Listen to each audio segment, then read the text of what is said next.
How America's accurate election polls were covered up. The Real Clear Politics national average was removed by Wikipedia before the election, and the New York Times denounced its failure to skew data. A solution to the mystery of crappy polling?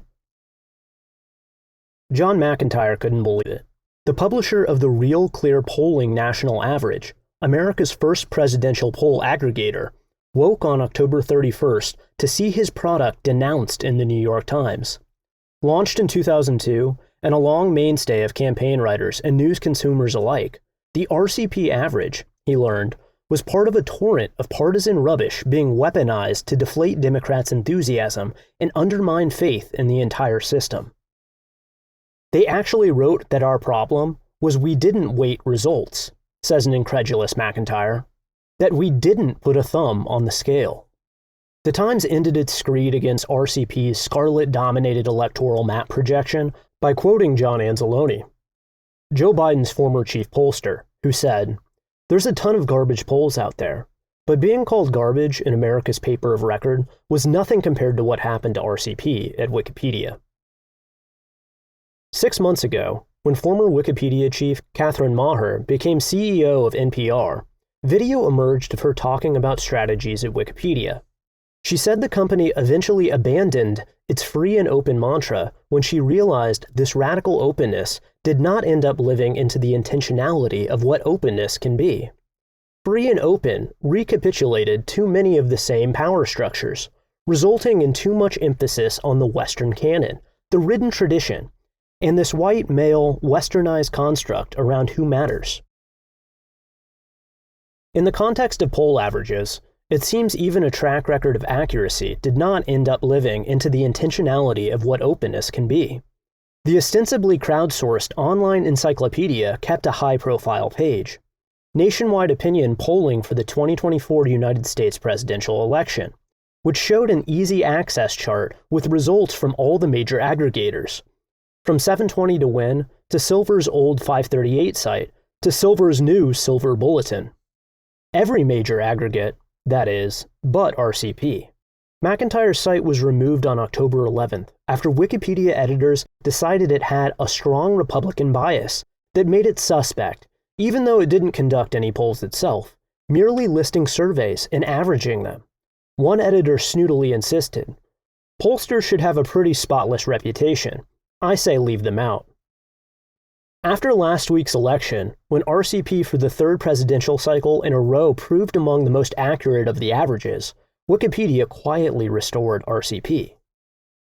They just whitewashed us away 3 weeks before the election because we were a point or a point and a half more favorable to Trump, which as it turns out still underestimated him, McIntyre said.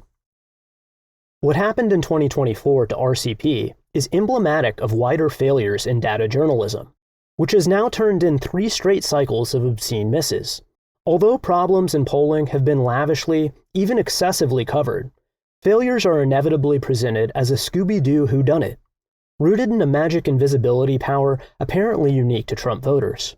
If Trump outperforms the polls once again, The Atlantic concluded this August, something about his supporters remains a mystery.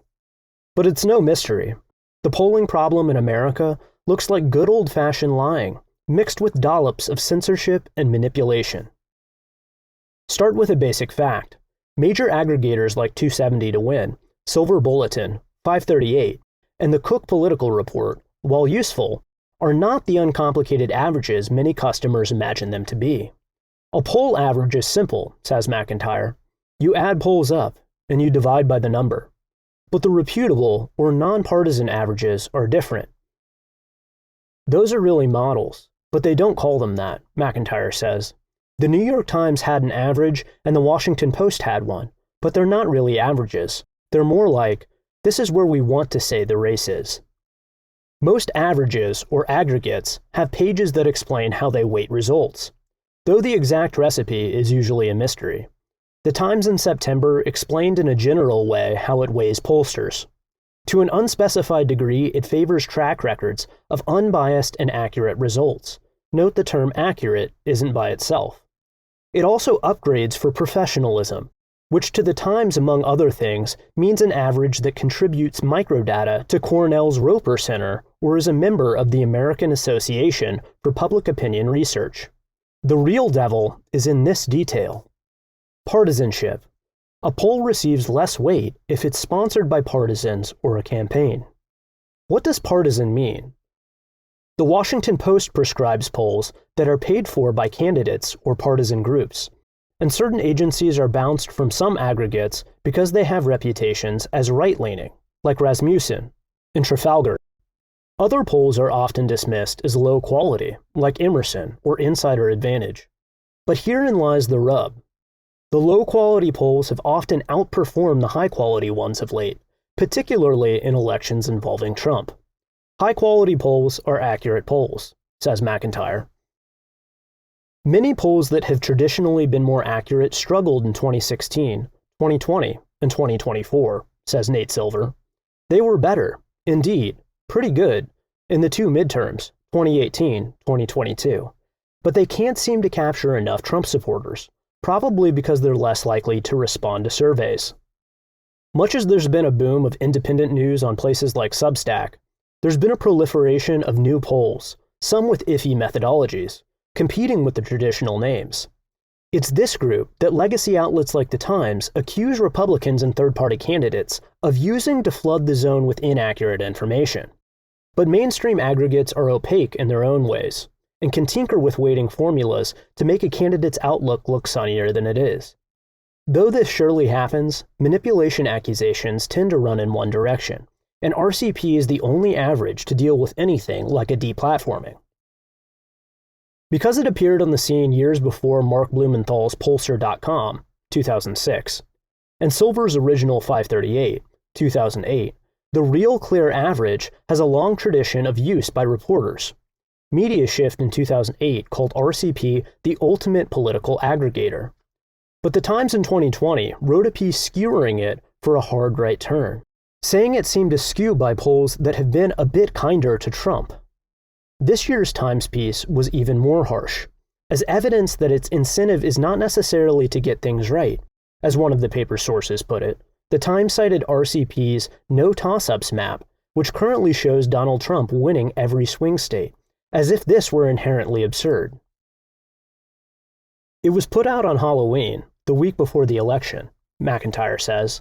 They said, yeah, they had this crazy map that shows Trump winning all swing states. It was a double error by The Times. RCP, in fact, only had Trump winning 5 of 7 swing states, which they ended up noting in a correction. But a sweep would have been more accurate, not less. The Times is one of many outlets that weights against partisan or low-quality polls, really a synonym for Republican-friendly. But there's no similar downgrading of polls conducted by CNN or The Washington Post or New York Times Siena, despite similarly obvious editorial partisanship. This is particularly bizarre given what happened in the 2020 presidential race, in which reputable polls overestimated Joe Biden's vote by 4.5 to 5 percentage points, the industry's worst performance in 40 years. The Washington Post's bizarre stretch run poll showing Biden with a 17-point lead in Wisconsin was a major factor in queering national aggregates. Biden actually ended up winning the state by less than a point. McIntyre compared the 17-point post-Wisconsin poll in 2020 to a scene from Season 2 of Narcos, supposedly based on a true story. Although the long-entrenched PRI in Mexico was likely to lose, faked news of exit polls showing clear victory was put out early, depressing enthusiasm. We're not going to actually rig any votes, but we're going to release this fraudulent exit poll showing the PRI winning, McIntyre says. There's no question that the polling, if it's not honest, becomes an information weapon. If Wisconsin's truly a swing state and the guy's up by 17 points, you think, well, I guess it's not close.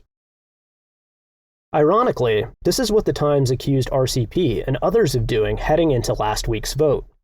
The torrent of polls began arriving just a few weeks ago, one after the other, most showing a victory for Donald J. Trump. They stood out amid the hundreds of others indicating a dead heat, but they had something in common. They were commissioned by right-leaning groups. These surveys have had marginal, if any, impact on polling averages, which either do not include the partisan polls or give them little weight. Some argue that the real purpose of partisan polls is directed at building a narrative of unstoppable momentum for Mr. Trump. Times authors Ken Bensinger and Kaylee Rogers, who didn't respond to requests for comment, told on themselves in that text a little.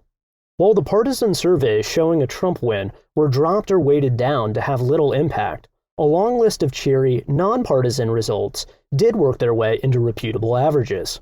A Dartmouth poll on the week of the election, for instance, showed Harris winning New Hampshire by 28 points. Other mainstream averages showed consistently over-optimistic results in places like Michigan, which was explicable only if you declared all but the rosiest polls to be low quality. Silver believes the polling beat has gotten better and is generally on the more rigorous side of what these news organizations do. But is there a built-in slant to how all of this is described in mainstream coverage? As someone who generally thinks implicit bias is a thing, and there's an uncomfortably blurry line between the partisan and nonpartisan roles that the MSM plays, then sure. For McIntyre, this was frustrating because he felt he was being punished for not kissing the statistical behind of big-name media outlets. If we use a pollster and it's in our timeline, we put it in our average and we don't weight it, he says, so the New York Times gets the same weight as a Trafalgar or an Insider Advantage, or new polling from Atlas. But the Times writes a hit piece because we're using these polls that they effectively weight away to nothing.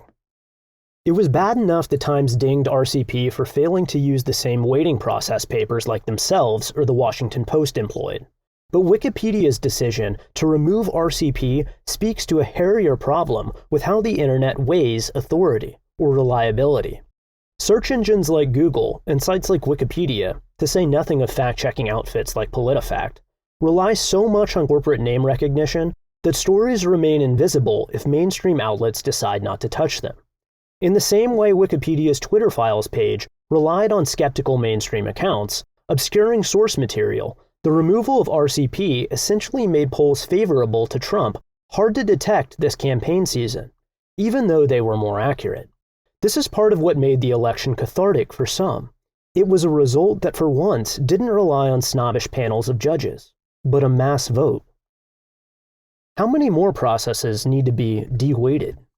The list of surveys from the last 2 months of the campaign were full of swing state polls from outlets like CNN or Times Siena, showing Harris up 5 or 6 points in key battlegrounds. Thanks for listening to the audio version of this article. For more, visit racket.news.